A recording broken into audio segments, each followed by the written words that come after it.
It's Patrick Brooks here from the Heavy Underground Farm Report.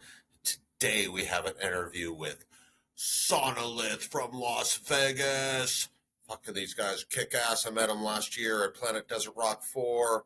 Fucking great instrumental band. Heavy as fuck. So, hey man, let's get right fucking to it. Yeah!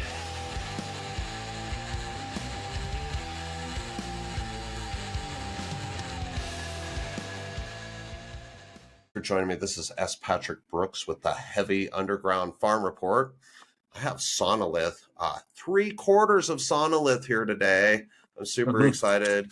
I have Alex and Adam and Ian, and I'll try not to get your guys' names confused. I think I got it down though. I'm super excited to have you guys here.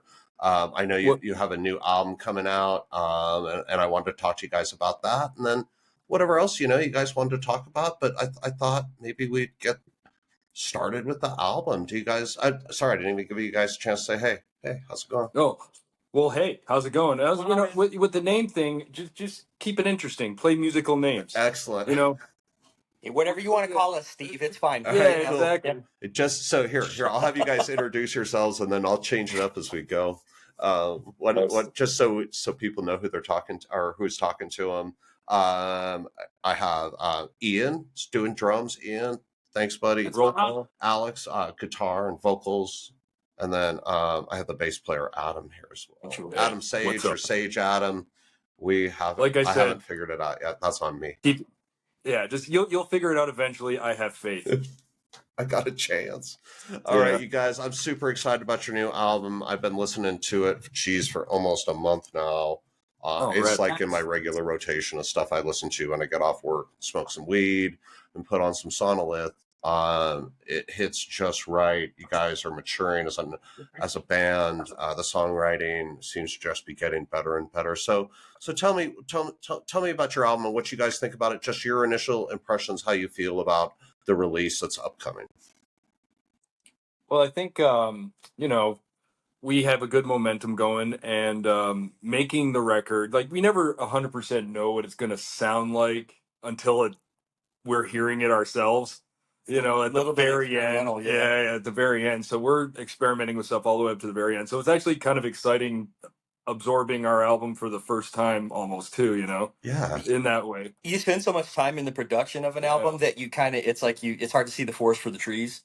So once it's done, you can step back from it a little bit and try to come back to it with fresh ears and try to hear it like somebody who hasn't, been listening to the same track 7,000 times. So what was your initial impression when you guys got maybe you get a test pressing back, or you get to hear the first digital playback? What did you guys think? We're anxiously awaiting our test presses back. Cool. They should be here in the next couple weeks. So. Yeah. Sweet. Sweet. Yeah. So that production on that's coming along really well. But no, we liked the way it flowed, and it wasn't really a surprise that all the tracks were in the order that we wrote them in. Right. Yep. Yeah, cheers. Yeah, we kind of try to have a little bit of a concept of just some flow to the album, but I would say for me, I just really love how many eclectic, we all have a lot of different tastes in music, and we have inserted some things into this album that are maybe not your run-of-the-mill stoner doom kinds of sounds. I noticed that's that. Something that we're absolutely. Well, I think that's something we're always going to do. Let's talk about that a little bit. What influences did you guys use in this album in particular that, like, when you look back at the album, you're like, I wanted that in there, and there it is. I don't know. No, that is a because really good question. It was right before the pandemic. I remember I was in a whole different space as a musician before I even was in Sonolith, and then during the pandemic, I started diving into a lot of different music, and then I joined Sonolith in the end of 2021. So I can say from that period up until when we started recording, my taste of music, because I joined these guys, started diversely growing. And I could definitely say for sure, for me personally, it might catch people off guard because I don't really mention the Beatles a lot, but I was really taking Ringo Starr's impression of just adding the right amount of drums to the part. Yeah. All right, cool. Putting the right thing in the right place. Putting the right thing in the right place to serve the wrist, because one thing I've noticed from everything we've heard back from the record is how the music flows. And that is a testament to making sure the drums flow with that too. And I joining this band, that's something they rarely preach. Like, Ian, we need you to drum for us. Excellent. Do what you do, but drum. Like, And That's fascinating. what That's I would say fascinating. from Yeah, go ahead. I'm sorry. what I would say from my perspective is we've all been interested in proto metal. You know, that's part of what makes doom doom. So there's a little bit of that in there. But I like garage rock. I come from like a punk rock background. When I was a younger kid, I was always in punk bands. So I think there's a little bit in some parts. There's almost like some hardcore. And there's definitely a little garage rock, and I love that stuff. Yeah, right Yeah. on. Cool, cool. What kind of what are your band in that genre? What bands do you like to listen to? Ian, Oh gosh, what Ian and I were just talking about Or- Fugazi, Alex, sorry. early, and they're more like post rock, not as much. But they're, I mean, shit. I've seen the Groovy Ghoulies. There's all kinds of stuff on Estrus Records from back in the day that's amazing. Okay. It's kind of surf garage, Manor Astro Man. Oh, And then all right. our other Awesome. I guitar love player, Manor Astroman. Yeah. I actually used to be in a Manor Astroman cover band yep. like 15 years ago.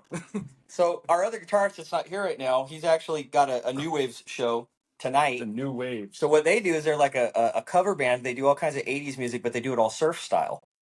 which Okay, is so that's interesting that you genius. mentioned that because I Yeah. definitely picked up on some surf influences on the album as well. There's a couple moments in that for sure. Yeah. And you know, I'm specifically a couple of riffs that I'm thinking of is something that Alex came up with, and it was like kind of like punky, surfy, almost riffs. And then because of Ben's, you know, talents Yeah. in that realm, he has, but that kind of capitalized on that. Oh, yeah. It turned into some kind of surfy punk in spots. We got into a conversation too that if you listen to some of the leads that are done in black metal music, the real staccato, Yeah. Oh, quick, sure. Yeah. quick, it's very similar to surf, just obviously Different super dark tones and and stuff, even sure. absolutely. Yeah. Ben came in and he literally we already had like a canvas of art and he just added the finishing touches with Yeah. his leads and certain parts that when we finished writing, we're like, it sounds plain right there. And he just came in right at the perfect time Yeah. with it. He swooped. Yeah, he did just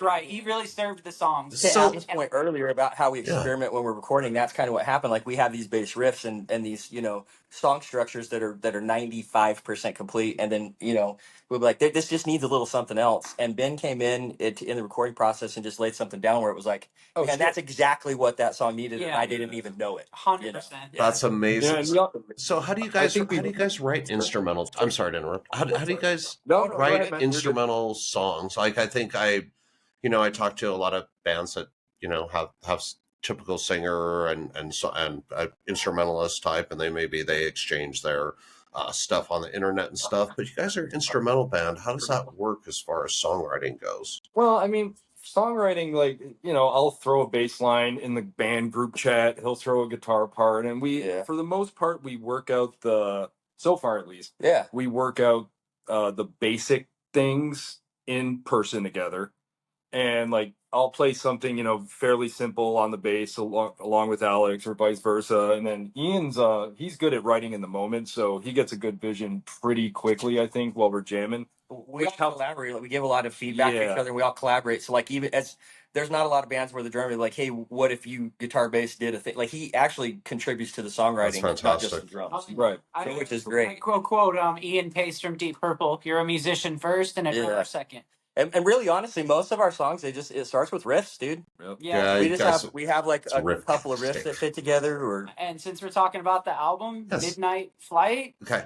this dude's riff, I can tell you, like within like a few, we had that song that that one- flowed so that one- quick. yeah, sometimes they just fall out. Did you They just guys come write? out. Did the songs come together quickly? Some yes, others no. It just depends. Yeah, Depends. that Fair one. enough. That one specifically did.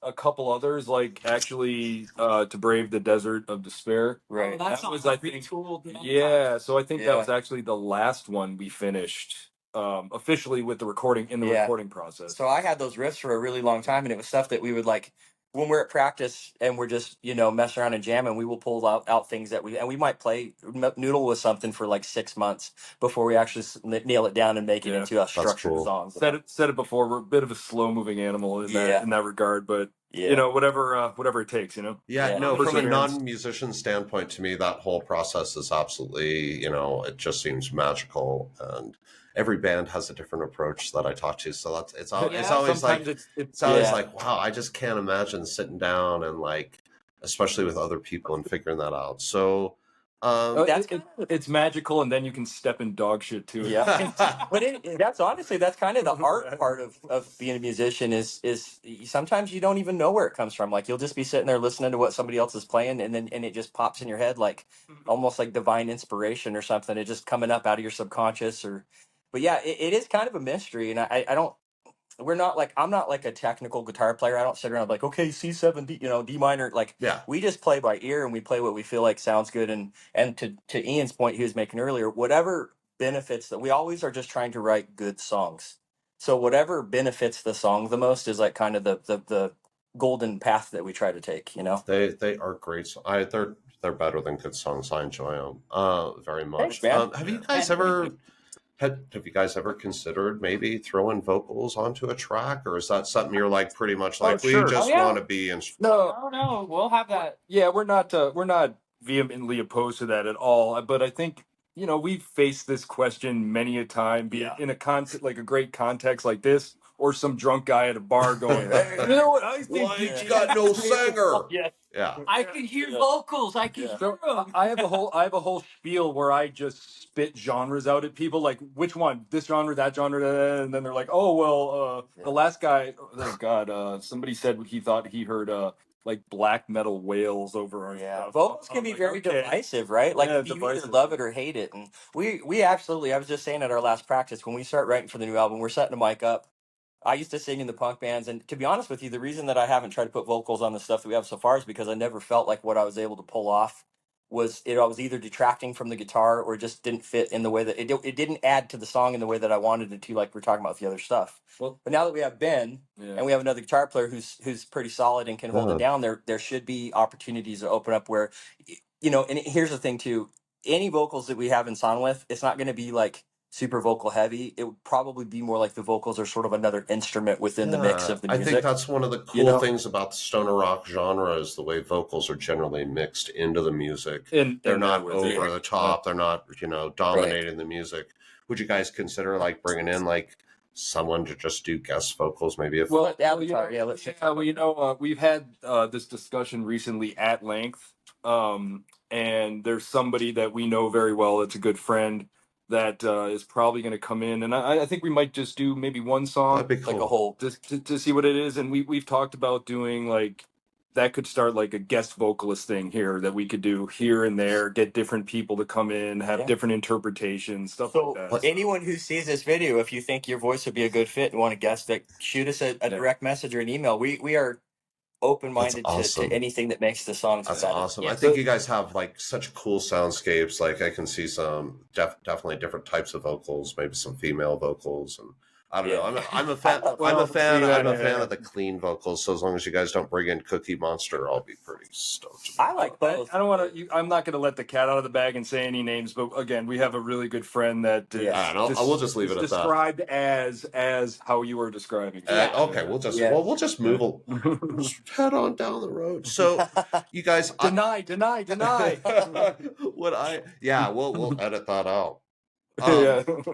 You guys, I saw you first, John Gish show, Planet Desert Rock, 4 last year, and so my approach to that show was I didn't know all the bands. I knew Black Elephant, and I knew Space Slug going in, and I didn't know a lot of the other bands, and so I listened to everybody. And man, I listened to you guys. You and Baracho probably got listened to more than any other bands that I listened to prior to the show. Yeah, their set freaking kick ass. I really like them. Those guys. But you guys like really struck a chord with me too.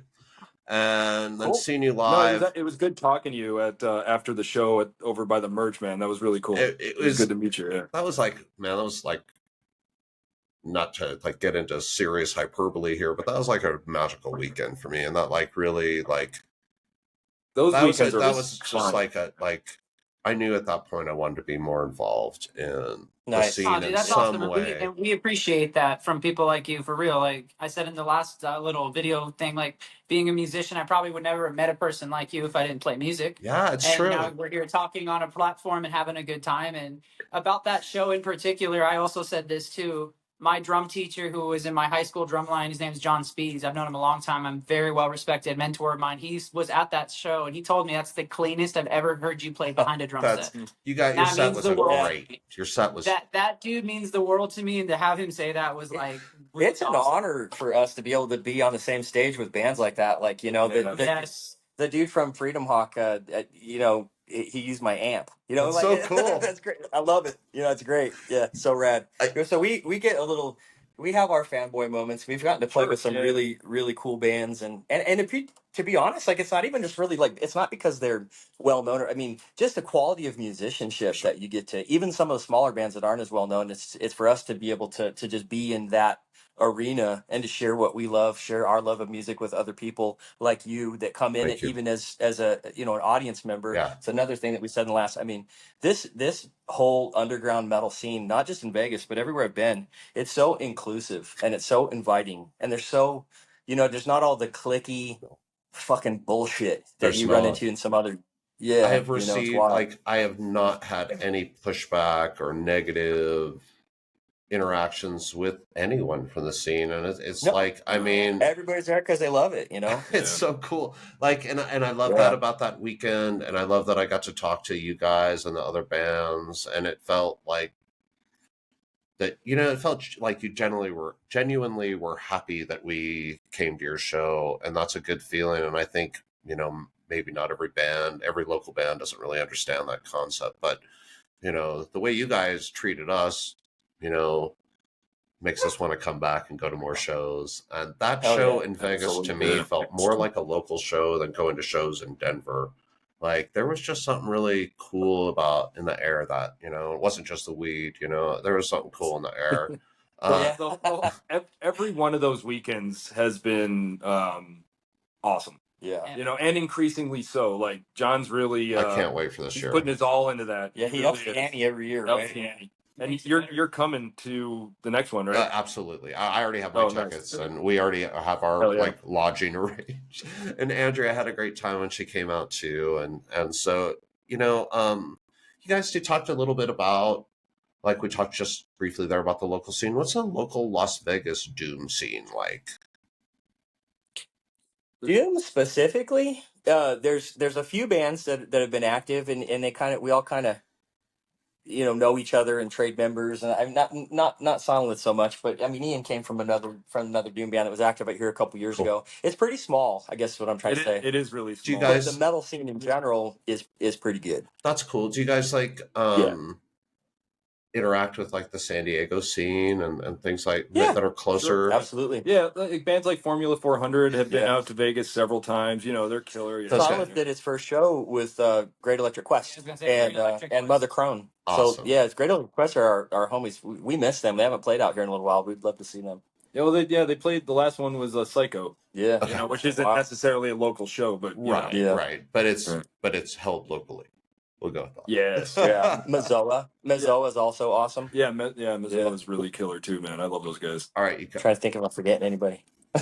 That's, you know, like having that show in Vegas, and I don't want to dwell on it, but man, it's a great place to have a show like that. Obviously, like traveling to it's almost like Las Vegas is set up for tourism. I don't know. Yeah, weird. Right? I know it was very convenient. It was very well. You guys play in Vegas a lot. It sounds like you probably hit Southern California. This album has already receiving like a lot of press. You know, Weedian's talking about, like all the big sites are talking about it. It's going to be pretty. Yeah, I mean, people are anticipating the release. You guys probably are too, I'm assuming. Do you have plans for after the release? Are you guys thinking about maybe touring yourselves or touring with another band? Is that in the works? It's auspicious, and that you gave me the segue, because I was going to say, when you were talking about Planet Desert Rock Weekend, I was going to flip the script and say, you know, we would love to come play in Denver. Fuck yeah. We are actually, our plans are, we're always going to play, you know, some choice local shows and support the promoters that support us, and we don't ever want to stop doing that. But we really want to branch out and start doing more Southern California, you know, Salt Lake, Denver, Phoenix. We talked a lot Albuquerque in the last has a pretty good scene too. Albuquerque. Yeah. We love the Pacific Northwest. Mm-hmm. Oregon, Washington. Our homies from Wizard invited us to play Rocky Mountain Riff Fest Nice. last year. in 23. And it was such a great experience, and it's so cool getting your music in front of a new audience and feeling that, you know, it's as new to them as it is to us, and we want to do more of that. So we're gonna have a release show, and then we're all pretty busy for the rest of the year. But as soon as the new year happens, is when we're gonna start going and playing more regionally for Yeah. sure. Yeah, that's the plan. We just want to have little long weekends here and there and get our music in front of New Year's. Yeah, we know we're all wage slave day job kind of, you know, we have to, you know, Yeah, we should plan around work and stuff. And Yeah, that's obviously got to be a consideration. Have you guys had any conversations about maybe going to Europe? I would assume that, like, we'd love to. I mean, Oh, I'd go in a heartbeat, man. I love it Yeah. over there. I used to live in the UK for a couple Oh, years, cool. so If, That would be a dream. if a situation can come forth where it's reasonable. You gotta figure out how I can maintain my guitar tone without taking all of my, you know, you're just gonna have to deal with my $7 million worth of pedals and guitar. Yeah, because I can't Well, a bring big my thing about- tone. Yeah. Bring my tone. well, we're all. I My mean, tone. Sage is making fun of me, but you should see his amp and his pedals. I know. He's got, you know, and it's part of what makes, you know, when you're an instrumental band, that's a huge Sure. part of what we're doing is we're trying to create, like you said, soundscapes through, you know, tone, through mood, through performance, and the equipment plays some part in that. Yeah, I mean, maybe the tones and the fingers, but fuck, not really. Yeah, you know, I talked to Lungburner last night, and they talked a lot about how critical their equipment setup was to create as much sound as they do, and I'm assuming you guys like put a lot of thought into that as well.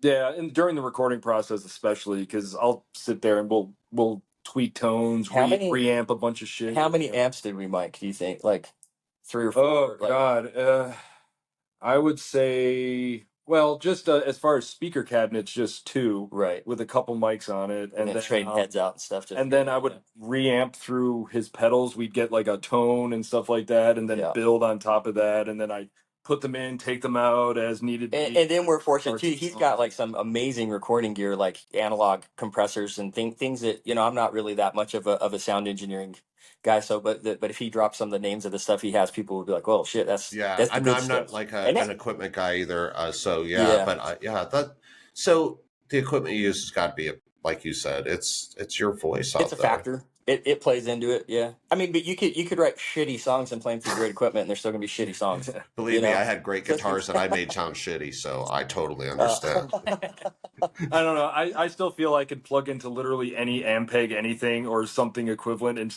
dial my tone in 2 seconds. Cool. So at least as far in the live context, you know. Right on. If I have my pedal board, so to your point, yeah, I guess I could probably hijack a pedal or 2 in my luggage and make it work. You guys played on the same night that Space Slug played last year. Yeah. Did they talk about, was that an issue for any of the bands that came from Europe not having their own equipment? Yeah, they had to borrow everything. The bass player used my bass. Other guys used. So to that level, they didn't even have their own guitars. Wow.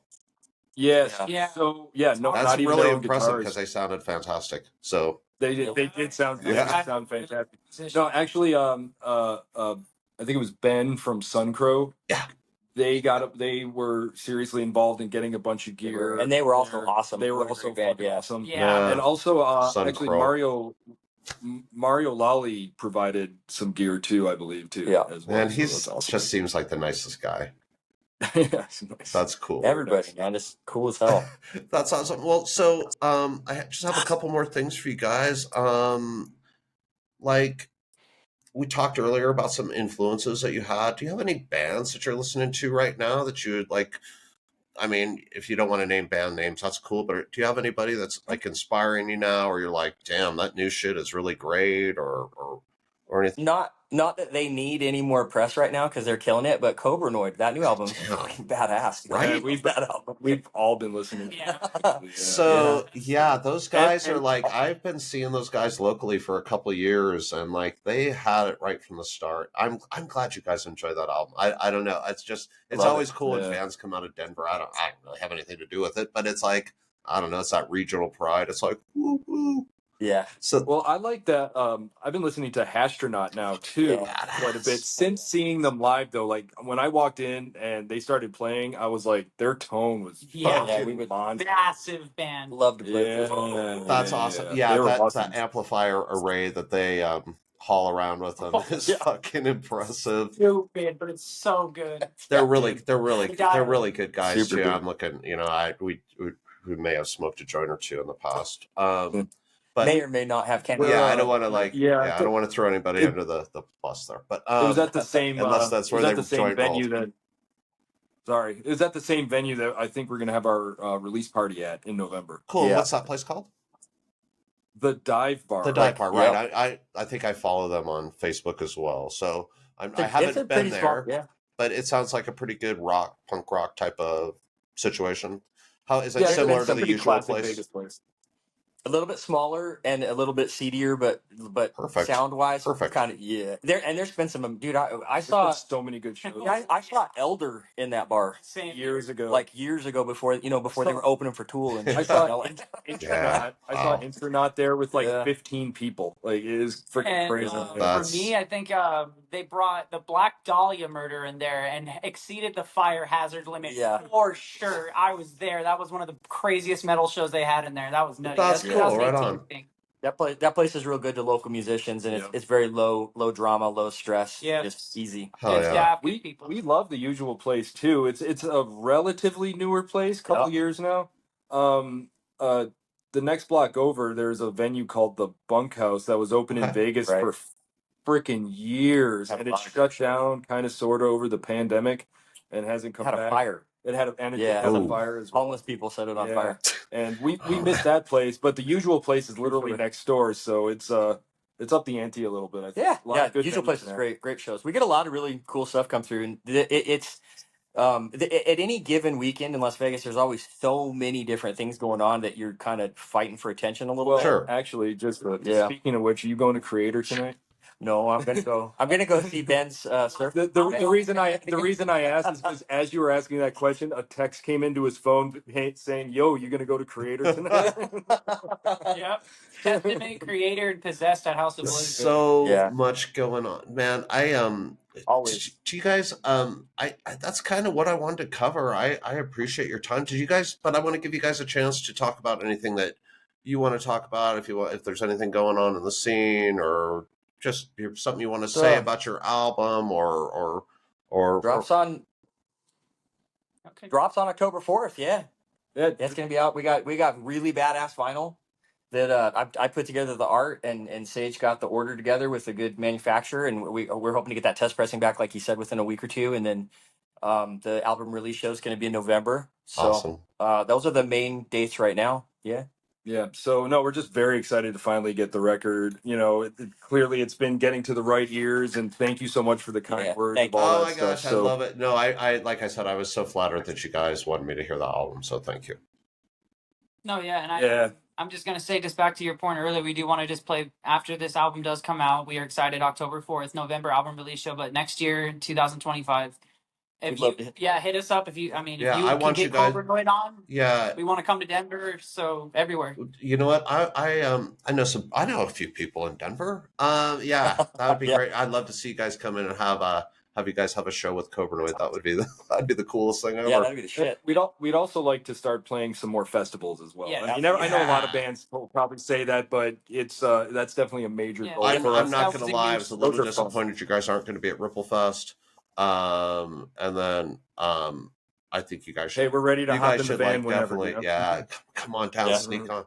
And then definitely you guys should I hope you have something going on in Vegas around Planet Desert Rock, because we can always skip down the street and go see you guys too. So nothing planned yet, but we'll see. But we'll be seeing you there. I've already got that'll be awesome to hang out and as fans. Yeah, for sure. We'll chat. No, yeah, we'll be.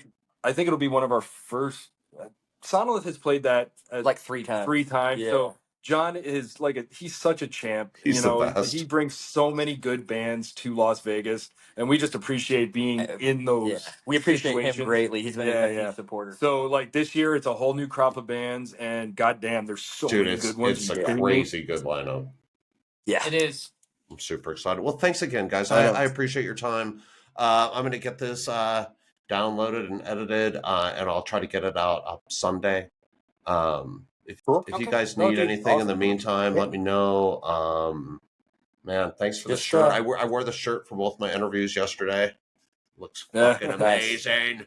So I yeah. appreciate Glad that too. Glad it fits okay, right? Tag us on anything you post up, and add us as collaborators on any reels that you do and stuff, and we'll simultaneously post them on our pages. Okay, with cool. you. I'll figure out how to Yeah, do that for shit. sure. All right. I'm like, Yeah. I'm telling you, like the whole, like, I'm figuring it out. Do you know Kyle? You know Kyle from Good Boy? Yeah, he's great. Yeah, you Yeah, guys are he'll working help with you. Kyle. I can't. Yeah. Oh shit. Yep. Yeah. Dude, I'm. Yeah, he's been amazing. Shout out to Kyle, dude. Yes, thank Yeah. you, Kyle. You've been Appreciate the help. Yeah. freaking monster. Thank you. Oh, sweet. Well, he's working with Copernoid too, so maybe that thing in Denver would be a real deal. Cool. That would be awesome. I think we can make it happen. Yeah, I think we we can make that. really want to make that like for sure. Like if you can, like we want to do Denver. He's been saying Denver for a while, and it just we've never played. I've never been to. I haven't been to Denver since I was a baby. Oh, dude. So like it's Baby Alex and Baby Denver. Come Alex in on. We'll go hit someplace decent to eat, and we'll freaking smoke a bunch of good weed, man. Let's Well, do it, dude. Let's No, make that happen. please don't threaten us. Let's make that happen, brother. We'll bring Ben along. He's at his court dates right now. Yeah, he's got court dates every day for the next week, including Sunday. The judge is being very adamant. The judge said it would be a bad idea for him to be on camera right now. Yeah, so we were, hey Judge, we were totally joking about the weed thing. We just joke about that a lot Right. here. So Yeah. just kidding. Yep, We're also joking. totally innocent. Oh, for sure. All right, fellas, Yeah. you guys have a awesome evening. I really, once Thanks, again, Sean. really appreciate your time. Hey, I'm just going to turn off this recording really quick. All right, one Yeah. second. Yeah.